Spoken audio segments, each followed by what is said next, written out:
Chapter 9 of The Skylark of Valeron by E. Smith. Chapter 9. When Skylark 3 left Norlamin in pursuit of the fleeing vessel of Ravindal, the Fenachrone scientist, the occasion had been made an event of worldwide interest. From their tasks everywhere had come the mental laborers to that stupendous event.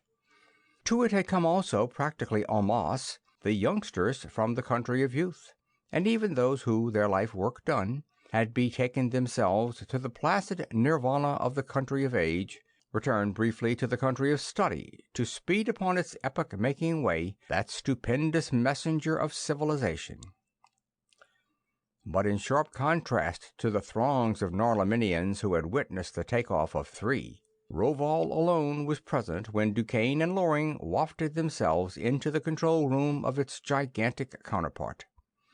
DuQuesne had been in a hurry, and in the driving urge of his haste to go to the rescue of his friend Seaton, he had so completely occupied the mind of Rovol that the aged scientist had had no time to do anything except transfer to the brain of the terrestrial pirate the knowledge which he would so soon require. Of the real reason for this overweening haste, however, Rovol had not the slightest inkling. DuQuesne well knew what the ancient physicist did not even suspect, that if any one of the several Norlaminians, particularly one Drasnik, first of psychology, should become informed of the proposed flight, that flight would not take place. For Drasnik, that profound student of the mind, would not be satisfied with DuQuesne's story without a thorough mental examination, an examination which DuQuesne well knew he could not pass. Therefore, Rovol alone saw them off, but what he lacked in numbers he made up in sincerity. "I am very sorry that the exigencies of the situation did not permit a more seemly leave-taking," he said in parting. "But I can assure you of the cooperation of every one of us whose brain can be of any use. We shall watch you, and shall aid you in any way we can." "Farewell to you, Rovol, my friend and my benefactor, and to all Norlamin," DuQuesne replied solemnly. "I thank you from the bottom of my heart for everything you have done for us and for Seaton, and for what you may yet be called upon to do for all of us." He touched a stud, and in each of the many skins of the great cruiser a heavy door drove silently shut, establishing a manifold seal. His hand moved over the controls, and the gigantic vessel tilted slowly upward until her narrow prow pointed almost directly into the zenith. Then, easily as a wafted feather, the unimaginable mass of the immense cruiser of space floated upward with gradually increasing velocity. Faster and faster she went, out beyond measurable atmospheric pressure, out beyond the outermost limits of the green system, swinging slowly into a right line toward the point in space where Seaton, his companions, and both their spaceships had disappeared. On and on she drove, now of high acceleration, the stars so widely spaced at first crowding closer and closer together as her speed, long since incomprehensible to any finite mind, mounted to a value almost incalculable. Past the system of the Fenachrone she hurtled, past the last outlying fringe of stars of our galaxy, on and on into the unexplored, awesome depths of free and absolute space. Behind her, the vast assemblage of stars comprising our island universe dwindled to a huge flaming lens, to a small but bright lenticular nebula, and finally to a mere point of luminosity. For days, communication with Rovol had been difficult, since, as the limit of projection was approached, it became impossible for the most powerful forces at Rovol's command to hold a projection upon the flying vessel. In order to communicate, Rovol had to send out a transmitting and receiving projection. As the distance grew still greater, DuQuesne had done the same thing. Now it was becoming evident, by the wavering and fading of the signals, that even the two projections, reaching out toward each other though they were, would soon be out of touch, and DuQuesne sent out his last message. There is no use in trying to keep in communication any longer, as our beams are falling apart fast. I am on negative acceleration now of an amount calculated to bring us down to maneuvering velocity at the point to which the inertia of Skylark 2 would have carried her, without power, at the time when we shall arrive there. Please keep a listening post established out this way as far as you can, and I will try to reach it if I find out anything. If I fail, goodbye." "The poor dumb cluck," DuQuesne sneered as he shut off his sender and turned to Loring. "That was so easy that it was a shame to take it, but we're certainly set to go now." "I'll say so," Loring agreed enthusiastically. "That was a nice touch, Chief, telling him to keep a lookout out here. He'll do it with forces, of course, not in person, but at that it'll keep him from thinking about the Earth until you're all set." "You've got the idea, doll. If they had any suspicion at all that we were heading back for the Earth, they could block us yet easily enough. But if we can get back inside the solar system before they smell a rat, it will be too late for them to do anything." He rotated his ship through an angle of 90 degrees upon her longitudinal axis and applied enough downward acceleration to swing her around in such an immense circle that she would approach the galaxy from the side opposite to that from which she had left it. Then, during days that lengthened into weeks and months of dull and monotonous flight, the two men occupied themselves, each in his own individual fashion. There was no piloting to do and no need for vigilance, for space to a distance of untold billions of miles was absolutely and utterly empty. Loring, unemotional and incurious, performed what simple routine housekeeping there was to do, ate, slept, and smoked. During the remainder of the time he simply sat still, stolidly doing nothing whatever, until the time should come when DuQuesne would tell him to perform some specific act. DuQuesne, on the other hand, dynamic and energetic to his ultimate fiber, found not a single idle moment. His newly acquired knowledge was so vast that he needs must explore and catalogue his own brain, to be sure that he would be able instantly to call upon whatever infinitesimal portion of it might be needed in some emergency. The fifth-order projector, with its almost infinitely complicated keyboard, must needs be studied until its every possible resource of integration, permutation, and combination held for him no more secrets than does his console from a master of the pipe organ. Thus it was that the galaxy loomed ahead, a stupendous lens of flame, before DuQuesne had really realized that the long voyage was almost over. To his present mentality, working with his newly acquired fifth-order projector, the task of locating our solar system was but the work of a moment, and to the power and speed of his new spaceship, the distance from the galaxy's edge to the Earth was merely a longish jaunt. When they approached the Earth, it appeared as a softly shining greenish half-moon, with fleecy wisps of cloud obscuring its surface here and there, with gleaming ice caps making of its poles two brilliant areas of white. It presented an arrestingly beautiful spectacle indeed, but DuQuesne was not interested in beauty. Driving down from the empty reaches of space north of the ecliptic, he observed that Washington was in the morning zone, and soon his great vessel was poised and motionless, invisibly high above the city. His first act was to throw out an ultra-powerful detector screen, with automatic trips and tighteners, around the entire solar system, out far beyond the outermost point of the orbit of Pluto. Its every part remained unresponsive. No foreign radiation was present in all that vast volume of space, and DuQuesne turned to his henchman with cold satisfaction stamped upon his every hard lineament. "No interference at all, doll. No ships, no projections, no spy rays, nothing," he said. "I can really get to work now.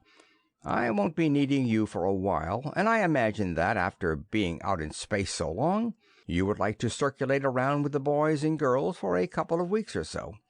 How are you fixed for money?" "Well, Chief, I could do with a small binge and a few nights out among 'em, if it's all right with you," Loring admitted.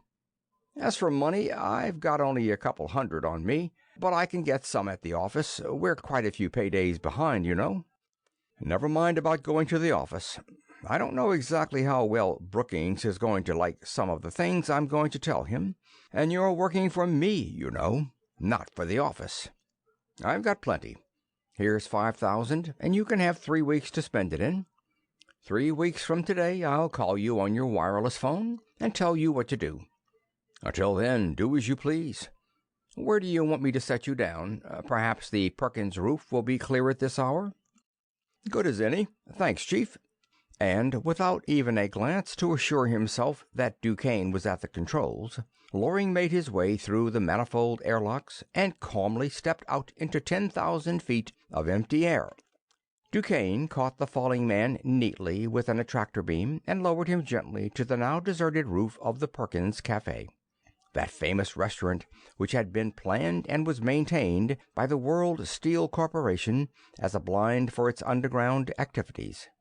He then seated himself at his console and drove his projection down into the innermost private office of World Steel. He did not at first thicken the pattern into visibility, but remained invisible, studying Brookings, now president of that industrial octopus, the World Steel Corporation. The magnate was seated, as of yore, in a comfortably padded chair at his massive and ornate desk, the focus and the center of a maze of secret private communication bands and even more secret private wires. For Steel was a growing octopus, and its voraciously insatiable maw must be fed. Brookings had but one motto, one tenet: get it. By fair means at times, although this method was employed but seldom. By bribery, corruption, and sabotage as the usual thing. By murder, arson, mayhem, and all other known forces of foul play if necessary or desirable, Steel got it. To be found out was the only sin, and that was usually only venial instead of cardinal, for it was because of that sometimes unavoidable contingency that Steel not only retained the shrewdest legal minds in the world, but also wielded certain subterranean forces sufficiently powerful to sway even supposedly incorruptible courts of justice. Occasionally, of course, the sin was cardinal, the transgression irremediable, the court unreachable. In that case, the octopus lost a very minor tentacle, but the men really guilty had never been brought to book. Into the center of this web, then, DuQuesne drove his projection and listened. For a whole long week he kept at Brookings's elbow, day and night. He listened and spied, studied and planned, until his now gigantic mentality not only had grasped every detail of everything that had developed during his long absence, and of everything that was then going on, but also had planned meticulously the course which he would pursue. Then, late one afternoon, he cut in his audio and spoke. "I knew, of course, that you would try to double-cross me, Brookings, but even I had no idea that you would make such an utter fool of yourself as you have."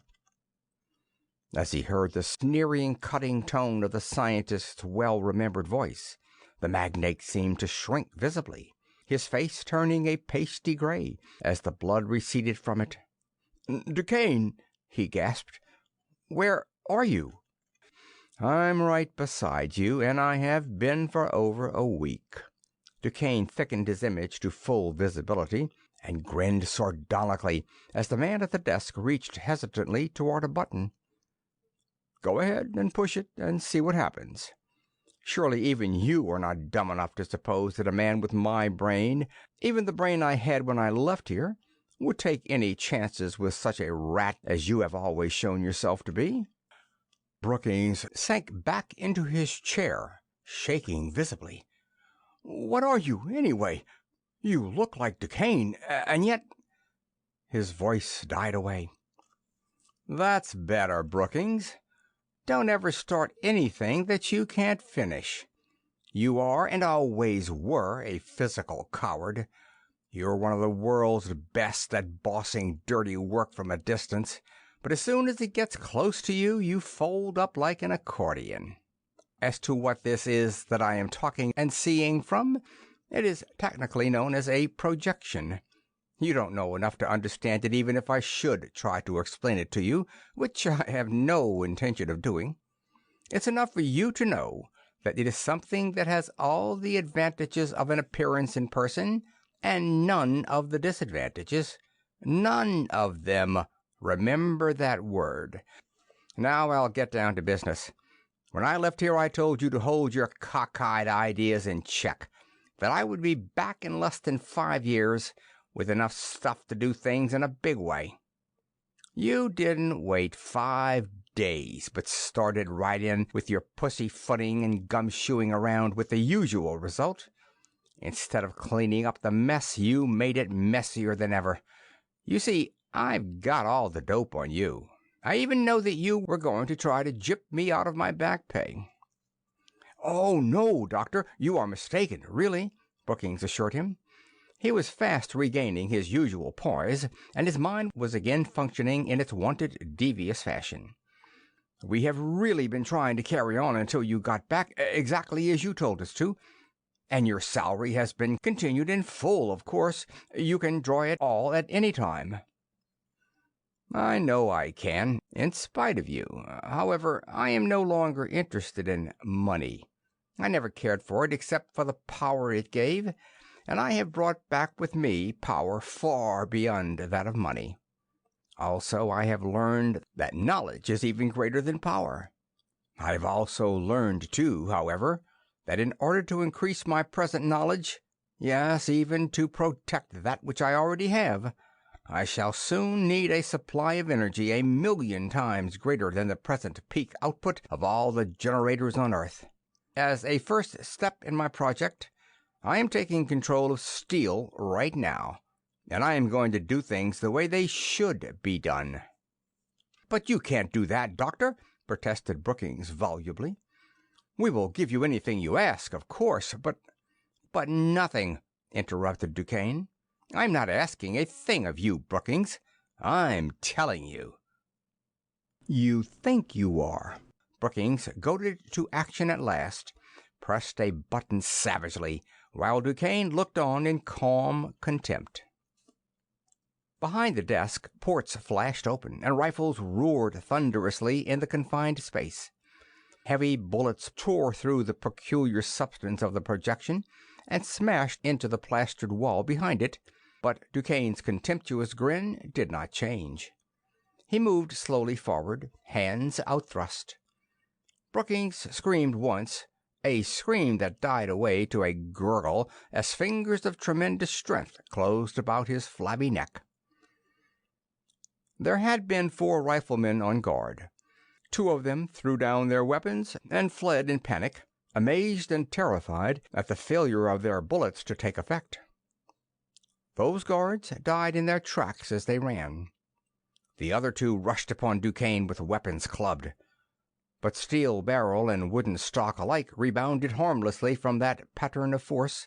Fiercely driven knives penetrated it, but left no wound, and the utmost strength of the 2 brawny men could not even shift the position of the weird being's inhumanly powerful fingers upon the throat of their employer.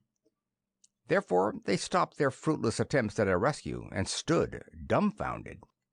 "Good work, boys," DuQuesne commented. "You've got nerve. That's why I didn't bump you off. You can keep on guarding this idiot here after I get done teaching him a thing or two.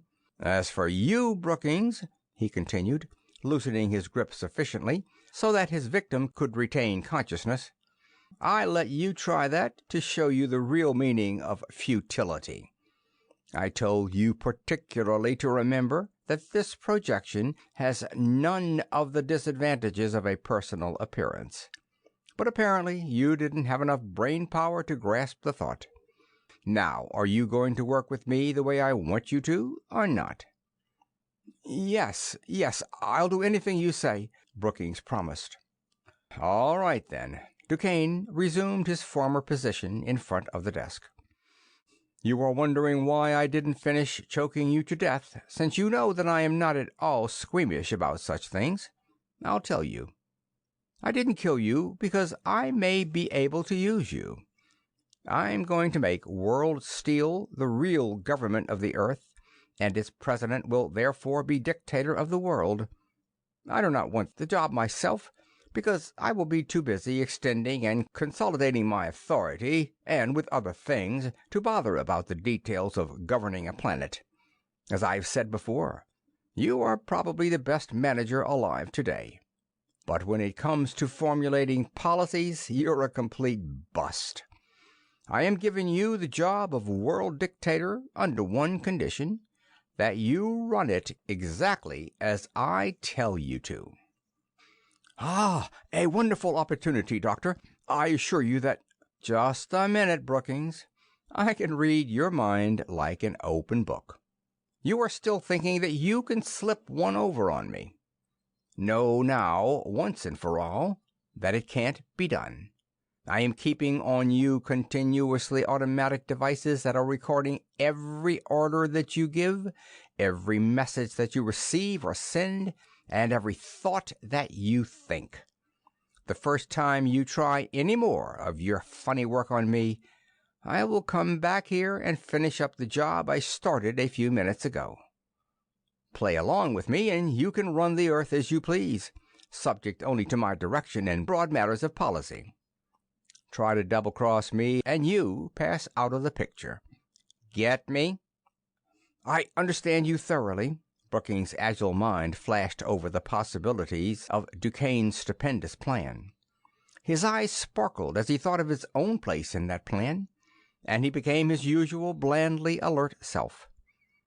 As world dictator, I would of course be in a higher place than any that World Steel, as at present organized, could possibly offer.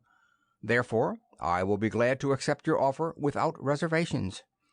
Now, if you will, go ahead and give me an outline of what you propose. I will admit that I did harbor a few mental reservations at first, but you have convinced me that you actually can deliver the goods. That's better. I will show you very shortly whether I can deliver. I have prepared full plans for the rebuilding of all our stations and Seatons into my new type of power plant, for the erection of a new plant at every strategic point throughout the world, and for interlocking all these stations into one system. Here they are.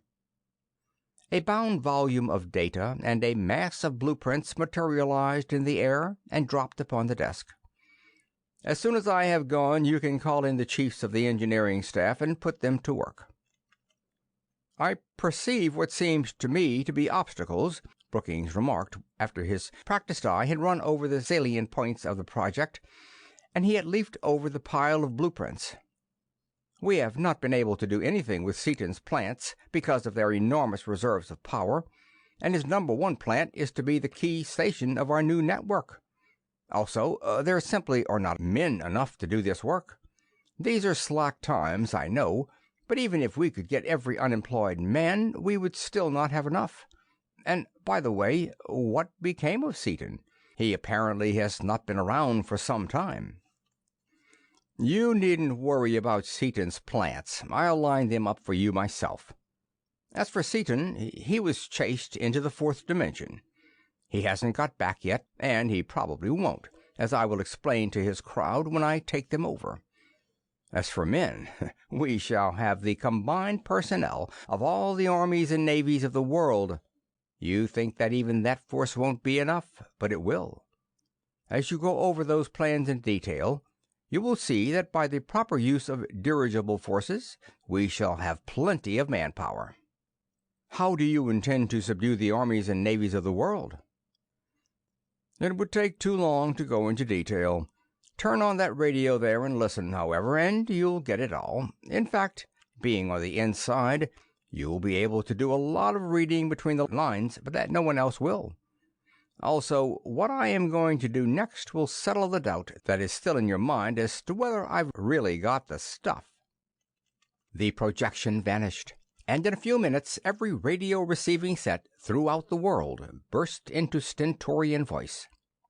DuQuesne was broadcasting simultaneously upon every channel from 5 meters to 5,000, using a wave of such tremendous power that even 2 million-watt stations were smothered at the very bases of their own transmitting towers. "People of Earth, attention!" the speakers blared. "I am speaking for the World Steel Corporation. From this time on, the governments of all nations of the earth will be advised and guided by the World Steel Corporation. For a long time I have sought some method of doing away with the stupidities of the present national governments. I have studied the possibilities of doing away with war and its attendant horrors. I have considered all feasible methods of correcting your present economic system, under which you have had constantly recurring cycles of boom and panic. Most of you have thought for years that something should be done about all these things.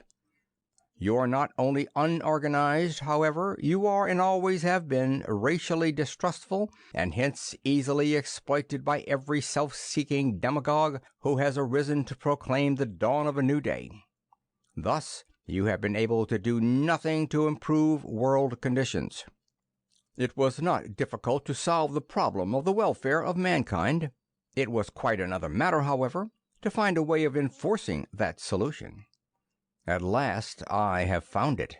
I have developed a power sufficiently great to compel worldwide disarmament and to inaugurate productive employment of all men now bearing arms, as well as all persons now unemployed, at shorter hours and larger wages than any heretofore known.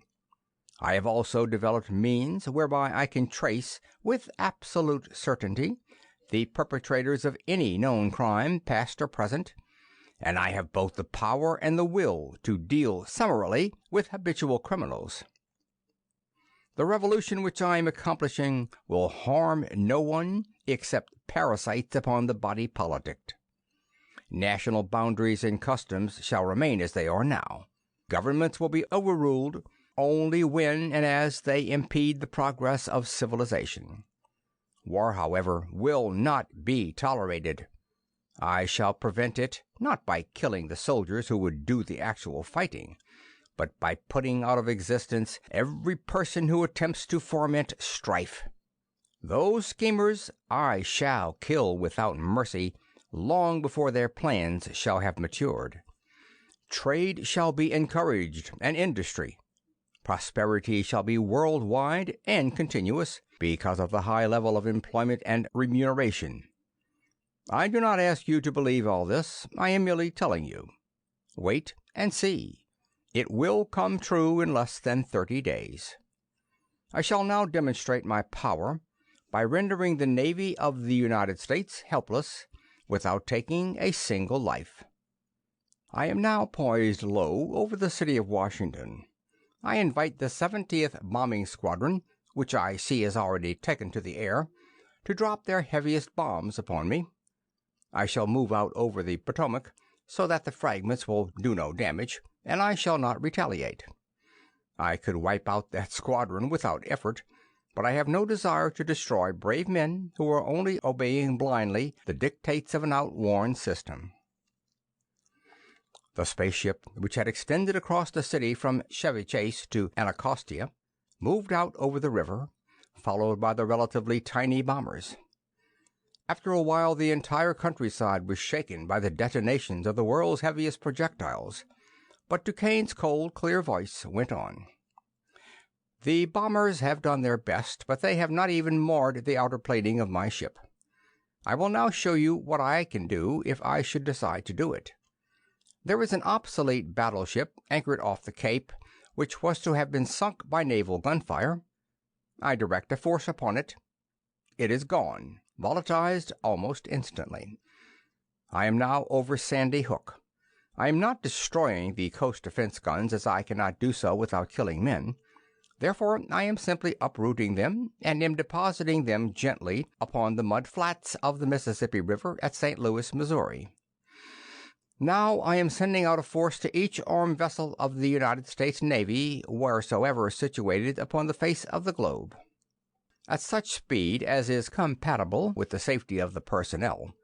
I am transporting those vessels through the air toward Salt Lake City, Utah. Tomorrow morning, every unit of the American Navy will float in Great Salt Lake. If you do not believe that I am doing this, read in your newspaper tomorrow that I have done it. Tomorrow I shall treat similarly the navies of Great Britain, France, Italy, Japan, and the other maritime nations. I shall deal then with the naval bases of the world and with the military forces and their fortifications.